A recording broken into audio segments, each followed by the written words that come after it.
Father, I thank you and I praise your name.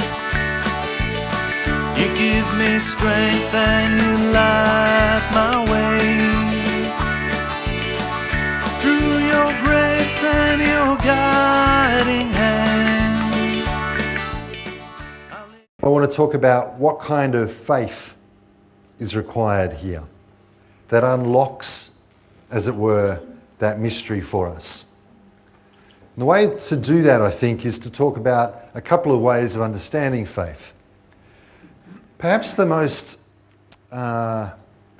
obvious way of understanding faith is that it's an assent, a yes, to the teachings of Jesus as they're given to us through the church. So that I say, yes, I do believe that Jesus is risen. I do believe he's the Son of God. I do believe that he reveals to us who the Father is. I do believe that he's given us his Spirit. It gets captured, if you like, every time we go to Mass on Sunday and we profess the Creed, where we say, I believe in one God. And we go on and we say something about the Father, something about the Son, and something about the Spirit. It's a yes to the propositions, the teaching, the dogma of the church. And I want to say to you that's really important. It matters.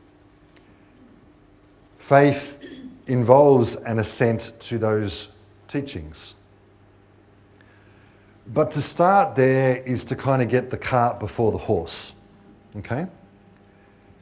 Because those dogmas, those teachings that have been crystallized into what we now call the Creed, are really the crystallization, the intensification of the experience of the church into some very simple formulae. So long before we had a creed, we had the experience of the church.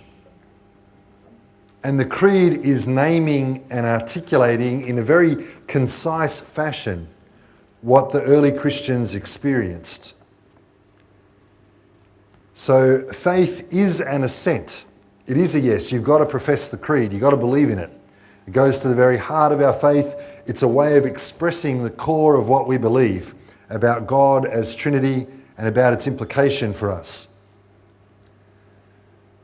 But you've got to realize that underneath that, you're saying, I believe that because I've had that experience. I've encountered the God that I'm professing in faith. To make sure that that's really clear, I want to refer to Deus Caritas Est, which is Benedict XVI's first encyclical letter. He says, first and foremost, it's a love story. That's the Pope. The first quote that I gave you is from the Magisterium of the Church, the teaching office of the Church, saying that first and foremost, it's an encounter, an event, a love story. Now, what he's really wanting to make sure that we realise there is that it's not so much a bunch of ideas as it is about a meeting. The ideas matter, but they flow from the encounter.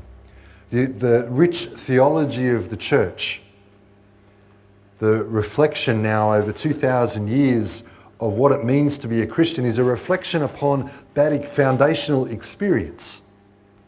It's vital, it matters, it helps us to believe well. It orients and guides our faith. But it's grounded first in that encounter. So Benedict's making it really clear that and obviously Benedict's the last person to say that theology doesn't matter. But he's saying that it flows out of that love story.